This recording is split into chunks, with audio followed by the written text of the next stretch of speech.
going to talk about further discussion of these issues.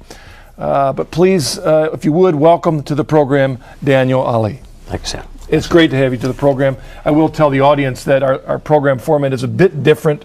I will admit that we are taping this program. If they turned into the regular time for the Journey Home, they saw the special that EWTN, of course, needed to do on the issue of the crisis of the church. And you were scheduled to be here. We wanted to do the program, but we thought maybe instead of fake a live program, we would have the two priests join us to help us deal with some of these important issues. I will admit as an American that I'm not very familiar with Muslim culture. And my guess is that a large part of our audience is the same way. But it's probably then good for you to begin telling us your early part of the journey to help them understand your pre-Catholic life. What was life like? How were you brought up as a Muslim? Well, as a person who grew up as a Kurdish from northern part of Iraq, I grew up from a Muslim family. For a reason or another, might be because love of God infused in our hearts, all humans. I thought it my responsibility to seek and to find out my own religion, Islam, and to study it more. And the more I studied the faith, the more closer I got to really some hard, unanswerable questions. That was the beginning of my 33 plus years of journey. Of search. In the environment in which you were brought up, in Iraq, how much of your life did you live there in Iraq? All my life, except for a few past years, 10 years probably. Right. Would you say that in that culture, as a Muslim culture, everyone believed, everyone accepted their faith, everyone had a conscious relationship to God, or was it just one of the many things of their lives? Well, it is almost like every other people, every other nations. Some do follow the faith, others do not follow the faith. Some sincerely seek to deepen their knowledge of it, others do not.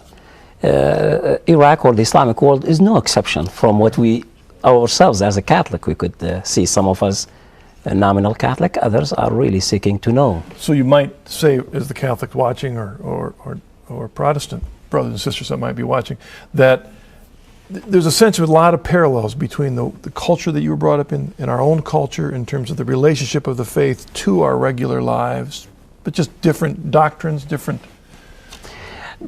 doctrines indeed. Yeah. Different approach, yes. Okay. Give you just a simple example.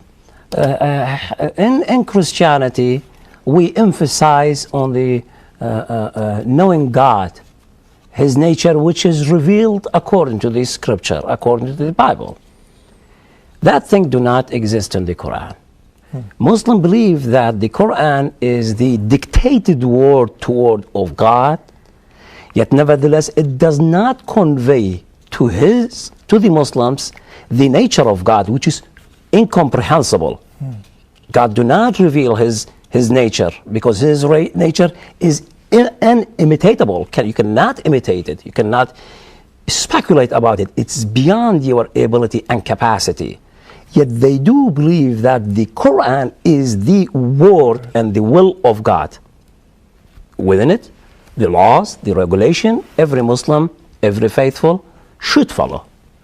One of the themes that we thought would be pertinent to show the differences between Muslim approach to God and the Catholic approach is in the area of forgiveness.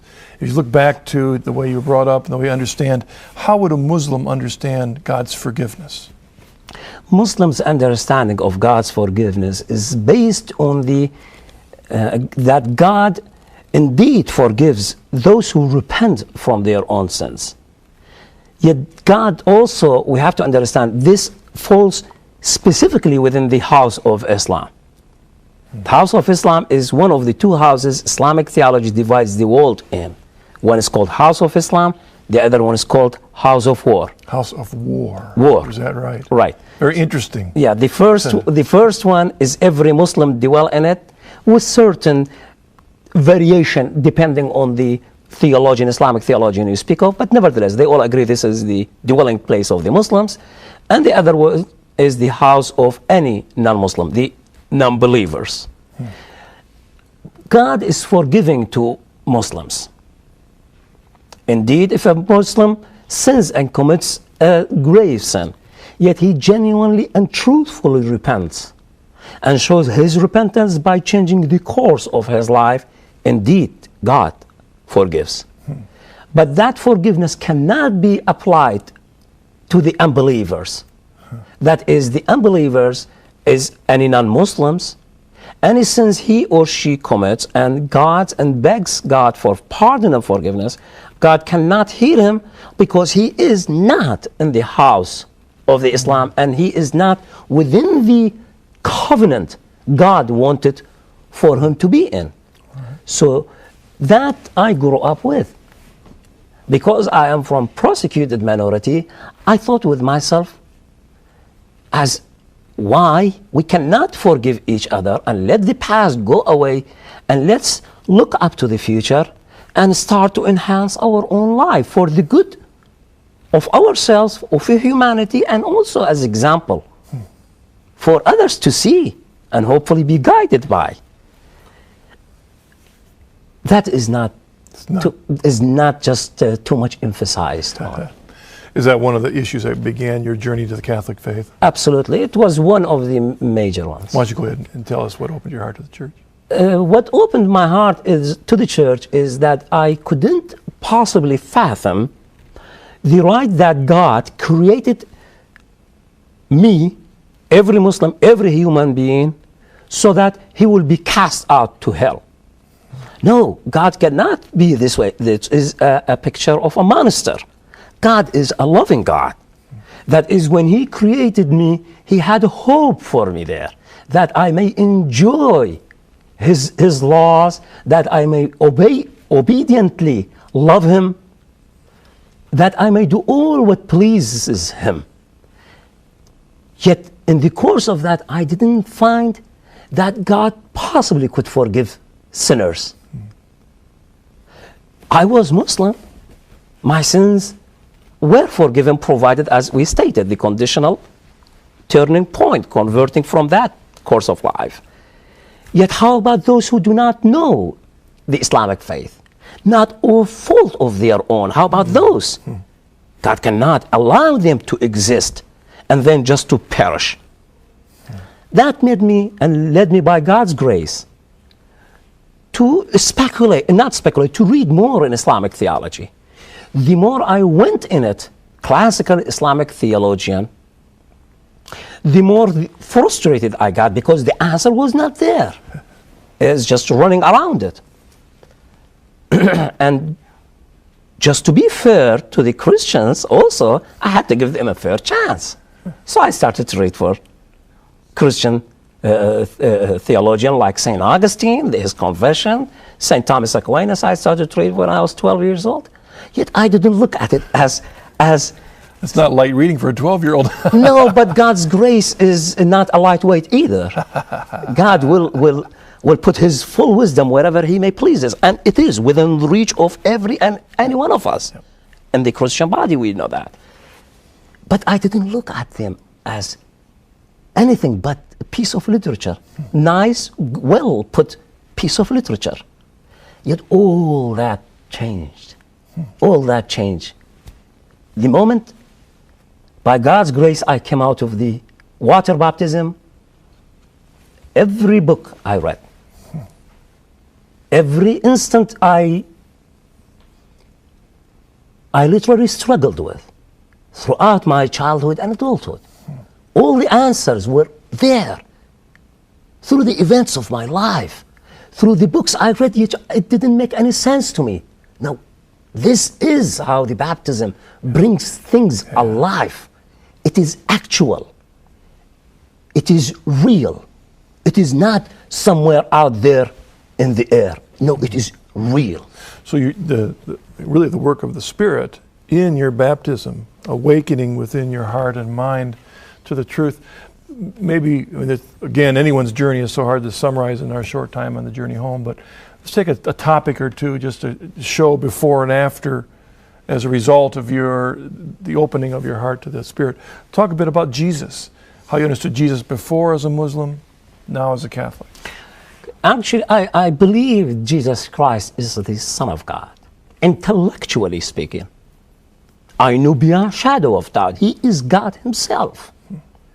I didn't start, or I didn't come to this realization from the Bible. No, I fully came to this realization from the Quran itself, from Muhammad's tradition himself. Yet nevertheless, again, as I said, to give these Muslim Christians a fair game, so I had to read to see what they believe in.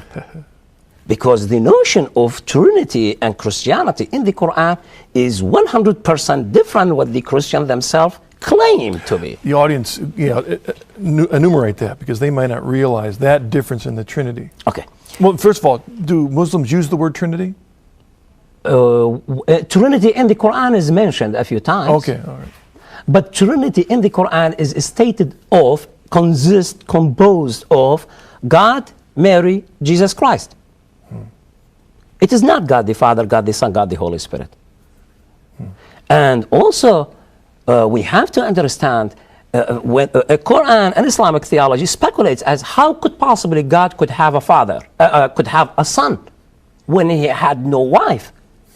Relating having wife in the sexual intercourse, because God didn't have a wife, so He cannot have a son. A misunderstanding of the word generation. One of the things which really hit me back even when I was Muslim is about that generating follows the type of the species. Plants generate by pollination. Human animals generate by male, female. Yeah. God, on the other hand, is a spiritual, intellectual being. The form and the type of the generation is in Him follows the course of His being. Intellectual generation, spiritual generation. That is where St. Thomas really personally for me, Got you. nailed it down. Yeah. Jesus Christ, I knew Him then. When I met my wife, I had one condition. She had a few. My condition, my wife, she was a non-practicing Protestant, an American non-practicing Protestant. My only condition was, don't talk to me about Jesus. Never. I know Him, probably I know Him better than you do. I don't want you to mention Him in my house. She said, that's fine. I will not. She honored it. But she never verbalized Jesus Christ. She lived Him in person. Praise God. In kindness, in gentleness. That was the conviction you cannot escape. Intellectual conviction could be debated, because you are not interested in matters. You are interested in shoveling theologies, entertaining ideas around. Shoveling is a good word. Right. I love the part of your story now, because we can't go into details, but it was interesting that so often we feel that we've got to, it's the words that convince people, but often, as you said, it was the living of your wife that got you to the baptism, where the Spirit was then able to open your mind to all the information that you had stored up there. Absolutely. She and many others. I think I was 7 or 8 years old. My neighbor gave me a cross. I thought she was in love with me. I honestly did. Well, she was in love with me for a different way. Yeah. She wanted the good for me, the best for me. Yet I could clearly see that cross. A small act of kindness, small act of evangelization goes long way. Yes, praise God. That needs to be a model to each one of us. Absolutely. You know, I've got so many questions I'd like to put before you, but I think what I'd like to do is I'd like to invite Father Carr and Father Pacwa to join us after the break, and that way I'll stand back and I'll let them ask you some questions. But before we take a break, I will like to tell the audience that Daniel, with Father Carr, right, he was involved with the formation of this organization called Christian Islamic Forum, And it is a nonprofit organization. Maybe later you and Father Carr can talk a little bit more about that, but at least to introduce it to you, you'll see information during the break on how you can get in touch with Christian Islamic Forum and information about their work. But please stay with us. We'll be back in just a moment.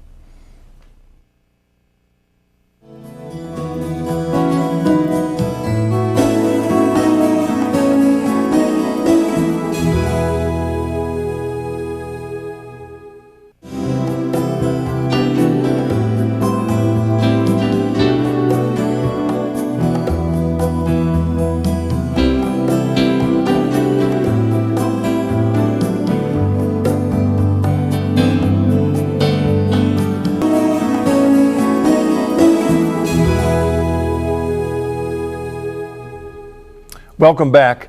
My guest has been Daniel Ali. He has shared with us a glimpse of his journey from the Muslim faith into the Catholic Church.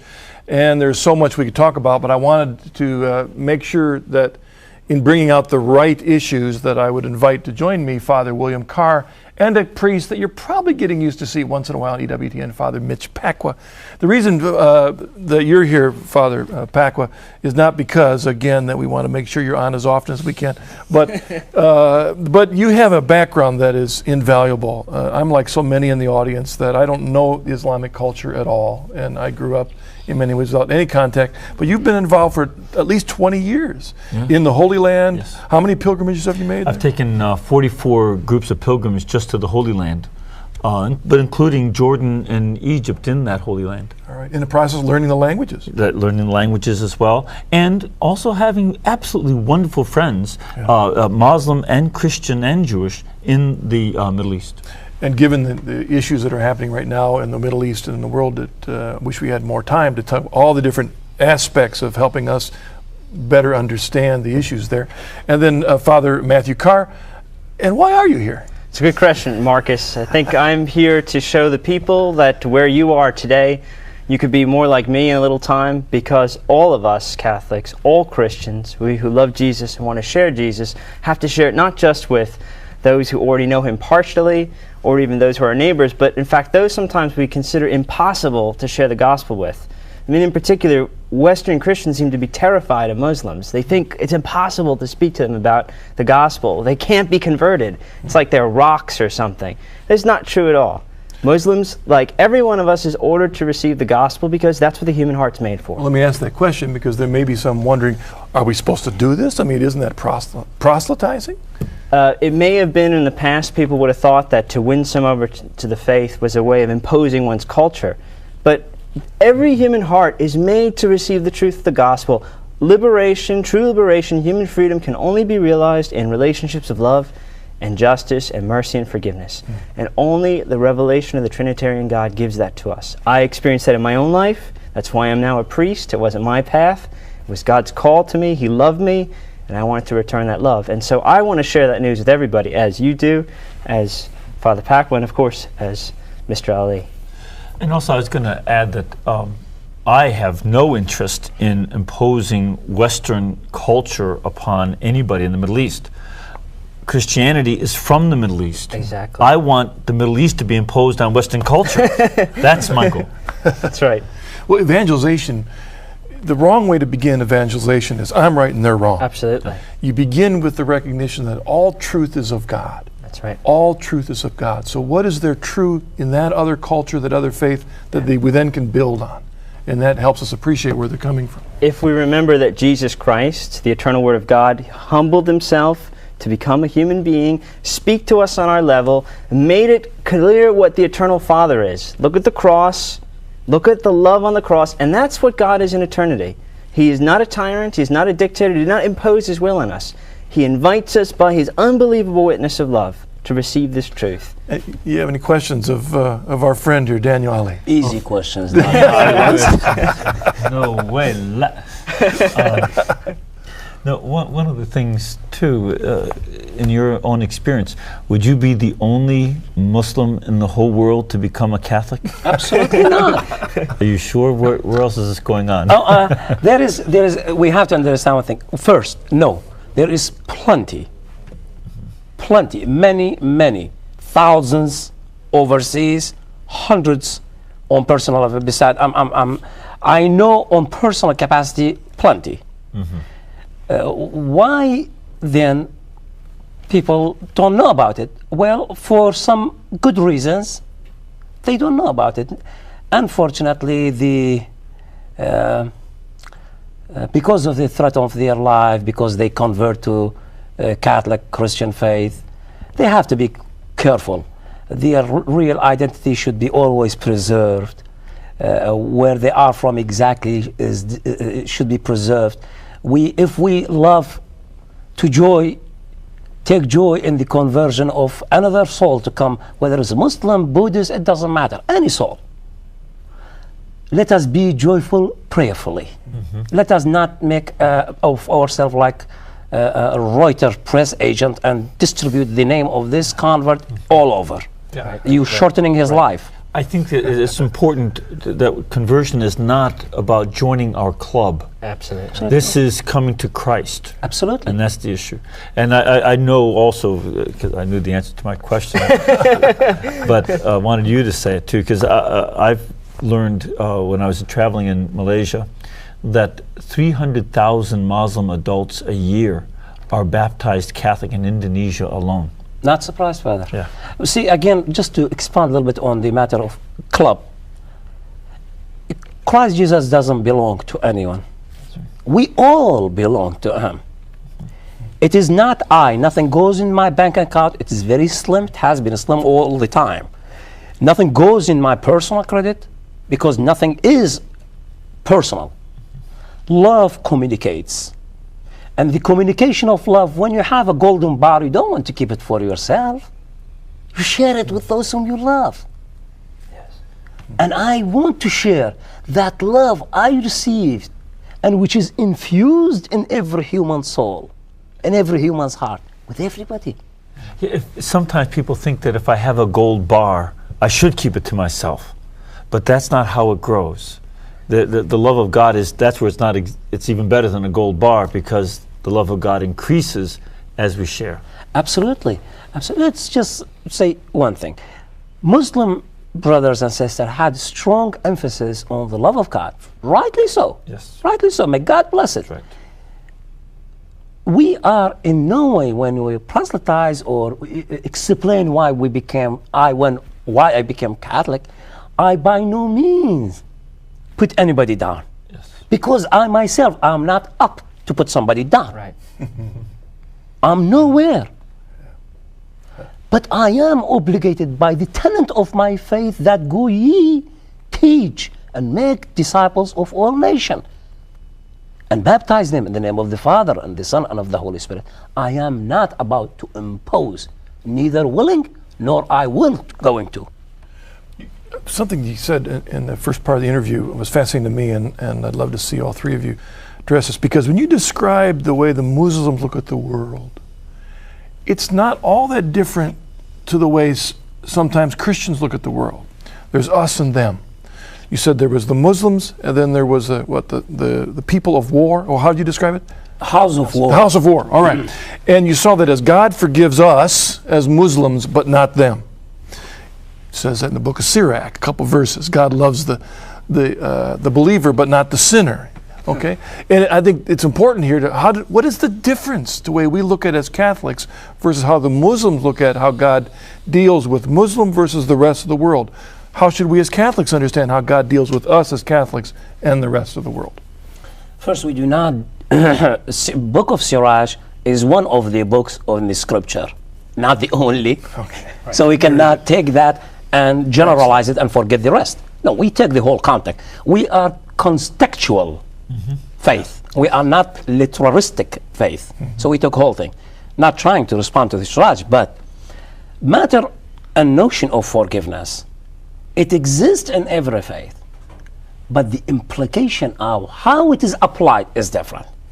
As a Catholic, as a Christian, I am obligated for the sake of being forgiven, I am obligated to go to the confessional. Now, the question is,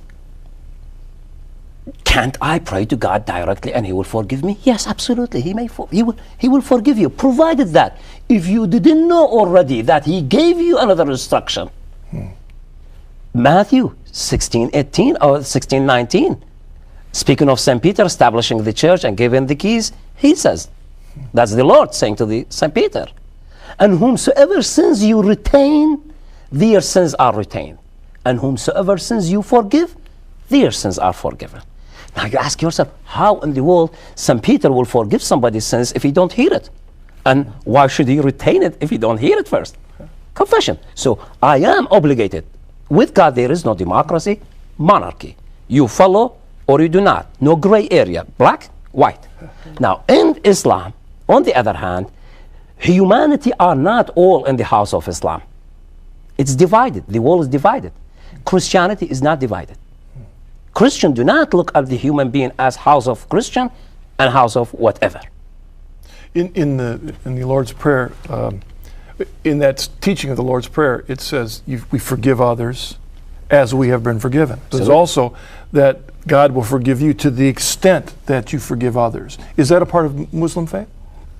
I'm afraid no. I'm afraid no. Your forgiveness is mandatory to your brother. In Christianity, let's just put it to the limit.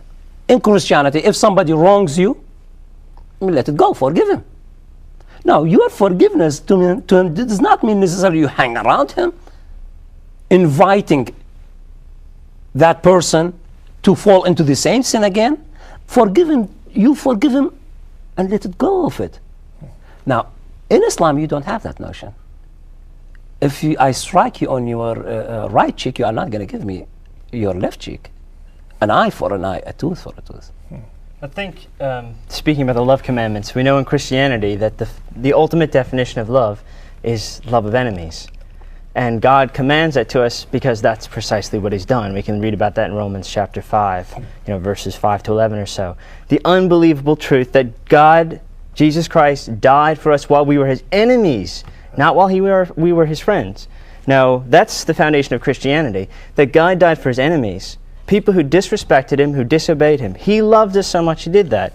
Is there any equivalent teaching of Allah coming to, the Muslim or anybody that says, I love you so much that I will die for you so that you will be with me? In fact, is there a possibility of even having an eternal life with God?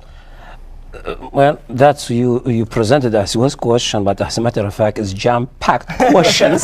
Sorry. That's okay. You should have asked this easier one. That's okay. Choose whatever part you like. Right. Love of sinner is a Christian notion. That God loved the sinner does not exist this way. As a matter of fact, in the Quran, God hates the sinner. We distinguish. Of course, God hates the sin. But God do not hate the sinner. Why He do not hate the sinner? Because that sinner is part of His eternal will. Right. Created in His image. Right. Yes. Although that image, human are not created in the God's image and likeness in the Quran, yet nevertheless, that creature is part of God's eternal will. How could possibly God hate him? But God in Islam hates the sinner. God do not go for those who despise Him, but for those who accept Him. Love of sinners, it's a tenet of Christian faith. Yes. The essence of it, but that does not exist in the Quran or in Muhammad's tradition or in Islamic theology at large. So there are some major differences, doctrinal differences. And when you bring up these differences, it's not just, we're better than you. That's not the point. Absolutely not. And there's a similar issue too with in Islam speaking about God's love for humanity. There's some problems in Islam to talk about how God loves people, because sometimes it can be a confusing notion for some Muslims, that they think of love sometimes as a more sexual connotation. And so it's sometimes hard to speak of God's love. God is in charge of everything. Yeah, true. That is actually a really good question. That goes into matter of free will, whether Islamic theology or Muslim had free will or do not, whether it is predestined or do not. We in the Christian body also have our share of struggle as matter of in the predestination. Yet nevertheless, we are not interested in this point now because the time. Yet nevertheless, thank God. Good way out. Yeah, well, summarize it. No Dominican, no Franciscan. Love in Islam, in Quran, Islamic theology is weakness. Right. As though when you say God's love for somebody, as though you're saying there is some weakness in God. Right. Yes, is the word love mentioned in the Quran? Absolutely. Does it give the same theological implication as we have it, love of Christ? No. Absolutely not. Could we say then that God do not, according to Islam, do not love humanity? No, we cannot say that. That's not a fair statement. God loves humanity. Yet the love of humanity in Islam is based by obeying what God revealed to humanity according to Islamic faith, which is the perfect of all revelation, which is the Quran. So for you to obtain this love of God, and for all your sins, you have to follow Islam. Why? Because Islam believes, Quran believes, states that human by their nature were created to become Muslims. I'm wondering if maybe go right from there on this difference between how a Muslim sees their relationship with God in the issue of father versus how a Christian understands a relationship with God as Father. Do Muslims see it in those terms? Absolutely not. That's a blasphemous notion to relate fatherhood to God in Islamic theology. Why? Because to attribute fatherhood means you are belittling, you are bringing down God's majesty, power, and strength and wisdom to human level. When you say father, you convey the idea of a mother. That's how Muslims understand it. And when you convey the idea of mother, then you convey of idea of begetting a son. That's what we said in the first half. The problem is the fatherly love of God does not mean by any means that he had a wife. Right. Well, we ask ourselves this question in Islamic theology. I asked myself this question back then. When God created Adam and Eve, who was the father of Adam? No one. Well, don't Adam to be equal in receiving the same whatever other received of humanity as we all, don't he need to receive a fatherly love? That's his right. Who gave him that fatherly love? Infused?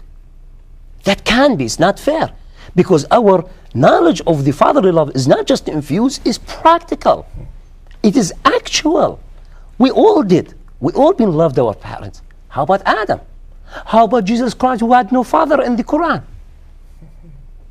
We had to think about it. These are questions serious. Dismissing the matter does not solve it.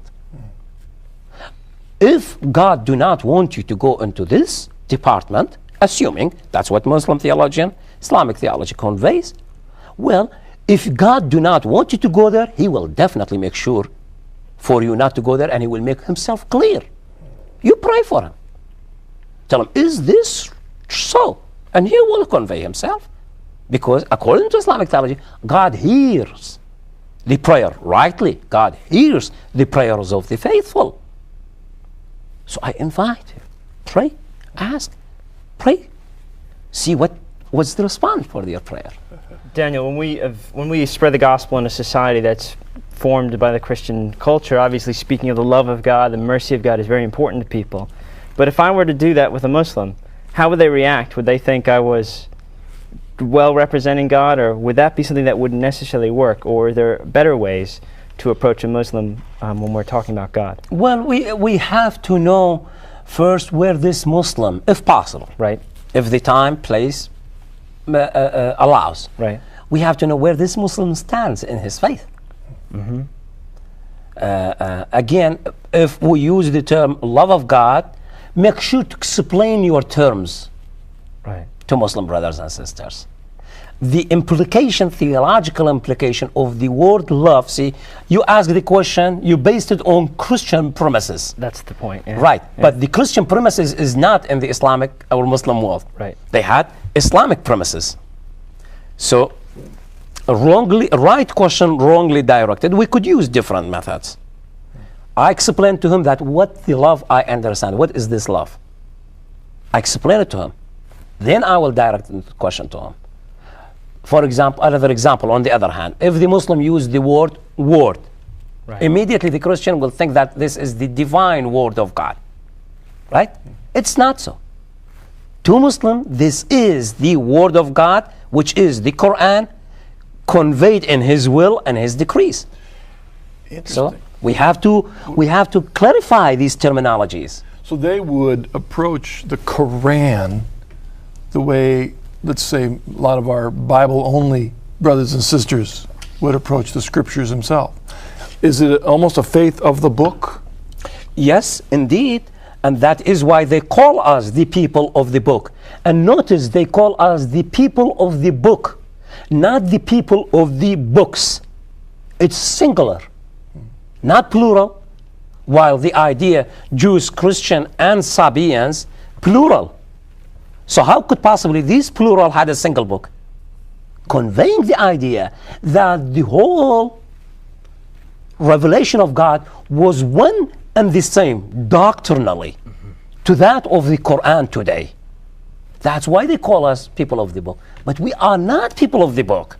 We have to again explain this to the Muslims, brothers and sisters. Daniel, what would they mean by the book? Do they mean the entire Old Testament and the entire New Testament, all the Gospels, the writings of St. Paul? No. They mean by the people of the book is this. One, Torah, Right. which is the instruction or the first five books of the Old Testament. Then you have the Zabur, which refers to the Psalms of David. This is as far as the Old Testament is No concerned. prophets then. That's right. No yes. Is that right? Yeah, there is no know others. None others. And they speak of David as the prophet. Yeah, but it is not. David is the prophet. Yeah. Right. Do you literally have a separate publication then of their quote Old Testament that has No. the 5 in the Psalms? No. This is let's first answer who is the people of the book. Right. Then we could go into that. And the New Testament, which books Right. do they recognize? Right now, let's answer the first one. Okay. Now, what they believe about the Old Testament, they believe the first 5 books of Moses and the Psalms of David. Now, the question is, do they believe in these 5 books we have nowadays and the Psalms of David these days? The answer is no. Why? Because they believe that the Christian and the Jews altered, tampered, corrupted the scripture. Now, What would that be called? they call it, there is 2 kinds of corruption they think occurred on the scripture. First type, they call it corruption of the text, or tahrif al-nas, and the other one they call it corruption of the meaning of the text, which is, Father Pakwa, he will understand, they call it tahrif al-ma'ani, 2 kinds of corruption. Now, what is of the New Testament? Do they believe in the New Testament as we know it today? No. What is the term they use for the Old New Testament? Injil, the Aramaic word for the good news. Yeah, it comes from the Greek word evangel, Yeah, and they go from that to Injil. Angelica. So, does this Injil or this gospel, as the apologetic Muslim use the word now, does it exist? The answer is no. Why? Because they believe this gospel was revealed by God, given to Jesus Christ the prophet. But it is not this gospel we know it, gospel according to Matthew or John or Luke and Mark and etc. No, it is not. Neither the epistles. Now, the last part we want to wrap it with, that is why they call us the people of the book, because they think the Old Testament, the Torah, is exactly as the Quran in doctrine. Right. The Psalms, which is the Zabur, It's exactly identical to the Quran. The Gospel, which is the Injil, it's exactly identical to the Quran. That is why they say the people of the book, but not the people of the books. One last note to put it there. They put also as a people of the book, obviously Jews and Christian. Yet we have third group we haven't heard of, Sabi'in. Now, are these of a divine book? No. Explain who the Sabi'in are. Sabi'in nowadays are minority heretic, exists in the southern part of Iraq in a small little city called Imara. Now put that in our English. That's hard to put it in English. Okay, so a small little cult. Their liturgical faith is based on mixture of pre-Islamic beliefs and certain Christian belief. More like Judeo-Christian beliefs. They were in Jerusalem and in Arabia, and reflecting some aspects of Nestorianism, which was the faith back then in Iraq during and after the dawn of Islam, before and after the dawn of Islam. Well, you've got me intrigued in terms of their saying that one of the problems with the Torah is that not only might there have been wrong translations, but a kind of a twisting. In other words, were they saying that instead of the Ishmaelites and the Isaac, that actually they twisted the story and make the one guy good and one guy bad when it really was the other way around? Yeah, well, this is one of the problematic matters when dealing with Islam, with Quran. When you expound on the matter of the what's so-called corruption of the Bible, we could prove beyond shadow of doubt from the Quran, from Muhammad's tradition, not my word, not Father Carr's word, not Father Mishpako's word, their own word, that no, neither the Bible, neither the Old Testament nor the New Testament could possibly be corrupted. How come? Yeah. In certain stages in Muhammad's Quranic revelation, Muhammad had certain doubts. God tells him in the Quran, if you are in doubt of what we have revealed unto you, then ask the people of the book. End quote. Now you ask yourself, how could possibly he ask the people of the book if the people of the book don't have the book? Right. Right. That's very make that very clear. That's a very good, state that again. Okay. That God tells him, ask the people of the book, that is the Christians and Jews. If you are in doubt about the Quran itself, Quranic revelation itself. Right. Now, to fulfill that, don't Muhammad and the Muslim need it back then to have authentic proof that this book exists, because that text proves it. Yet we have other texts which says other way around, that their books is corrupted because they did it for this and that. That to omit the name of Muhammad from the Old Testament and to omit the name of Ahmad in the New Testament. And they quote from it from the Quran, book number 61, verse 6. Yet the matter is, let's just put it this way. The matter is, now, if the Quran was corrupted, if the Bible was corrupted prior to the Quranic revelation, the Quran would have stated so. But the Quran does not say that the book was corrupted. No. It said go consult the people of the book. Absolutely. So the Quran says that the people of the book have authority. Right. Right. And so that authority, you check the Quran by the Bible. Right. Conveying the idea that all doctrinally are alike. Even if we agree, Father, even if we agree that we misunderstand this text, which is, there is no way we could misunderstand it. What's the text again?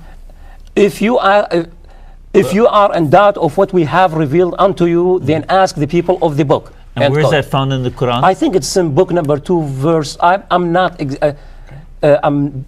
Specifically, I do not remember the text, but I'll be glad to provide it for anyone we'll asks for it. Because of time, can I throw a word on the table here? Jihad. Okay. And part of my question has to do. Want to lead one? Well, there's so much. There's so much we could. Yeah. Well, we hear that word today, but one of the questions that comes to mind in relation to that is, what is the relation also between the Muslims in our country and the Muslims in the Middle East? Are they the same group of folk? And what about this word, what it means? Is there such a thing? As jihad. Yeah. Obviously, there is such a thing Well, as jihad. But let's clarify it. First, let's go linguistically to see what jihad means. Jihad could mean struggle, to strive, to endeavor, to try hard. The word jihad could be used in almost every aspect of life. There is two kinds of jihad we have to understand. There is what's called greater jihad, and there is what's called lesser jihad. This is later development of Islamic theology, not during the time of Muhammad, not up to the 9th century. This is the later development of Islamic theology. Nevertheless, we agree in the tenet of it, that yes, you could divide it into two, lesser and greater. The word in itself linguistically cannot possibly mean holy war, as it is misunderstood in the West. Yet it could convey the idea of a holy war. Having said that, linguistically, what is the obligation of the jihad to Muslims? How many forms of jihad are there? Does all Muslims are supposed to carry on jihad? Is there any exceptions where this jihad will end, if any? These are all crucial to understand. Yet, to start with, we have to understand who are the unbelievers. Because the target of the jihad is the unbelievers. Now, who are the unbelievers? The unbelievers are everyone who do not believe in God, including the atheist. Everyone who do not confesses that there is God, there is one God, there is only one God, and Muhammad his prophet. So it includes everyone who do not professes that there is God, and that perfect prophet of God and the final prophet of God is Muhammad himself. So every non-Muslim falls into that category. Now, having said that, are the Muslim called just go ahead and blast on everybody whether he is in fight with you or not? Now, let's boil it down. There is something called self-defense, rightly so. Everybody had entitled to his right to self-defense himself. And also there is certain conditions for the just war, as St. Augustine clarifies, and we have it stated in the Catechism of the Catholic Church. With the exception of these two, because both legitimacy in it. Now let's go for the second part, because only in two aspects jihad is called. One aspect in self-defense, and the other aspect is for the cause of Allah, for the cause of God. Now, what is this cause of God? That is what boils down to. Now, if I have a group of Muslims living in X country, not part of the Islamic State or Islamic world, and these Muslims are prosecuted, rightly or wrongly, that is not the issue here, whether they are prosecuted or not. If the answer is yes, what is the obligation of the Muslim? Protect. To protect and defend. Now, how you protect and defend? That's the next question going to kick in. You protect and defend. One, this is the types of jihad. One, by fighting, by force, by violence. Second, by propaganda. Third, by migrating to the infidels and unbelievers' land. That's a form of jihad, because it is for the cause of Allah. And then you have the another one by supporting the families of the mujahideen, which is the person who carries the jihad. That is, you provide for the family of these martyrs, financially, morally, whatever capable you of. All these are forms of jihad. Now back to our example. Are these Muslim supposed to defend this the Muslims who live in the X community? The answer is yes. How they choose to?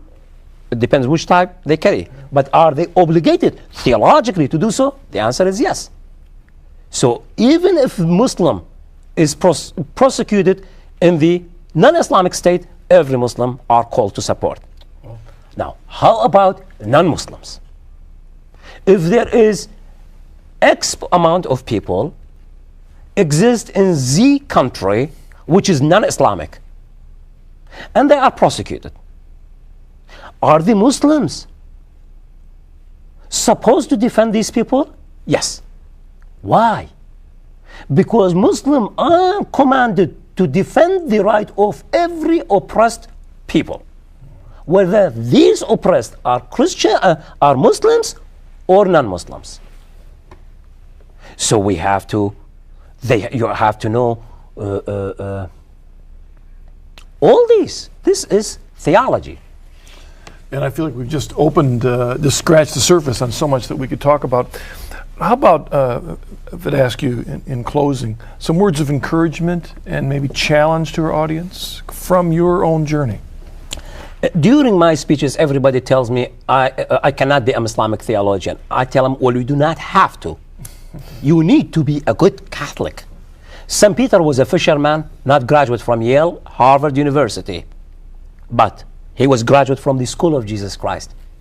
The same what was available to St. Peter is available to every and each one of us. The question is, do you want to invoke that Holy Spirit in you?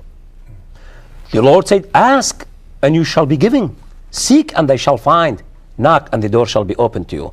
Do so. And God will provide the exact answer, the needed answer for you. Daniel, thank you so much for joining us on the program. What a great witness. I feel like this is just your introduction to our work here at WTN, because I'm sure that we'll invite you back to talk about these issues. And I wonder if we can invite you two fathers to maybe send us off with a blessing. Certainly. I'd like to give a blessing in Arabic. Indeed.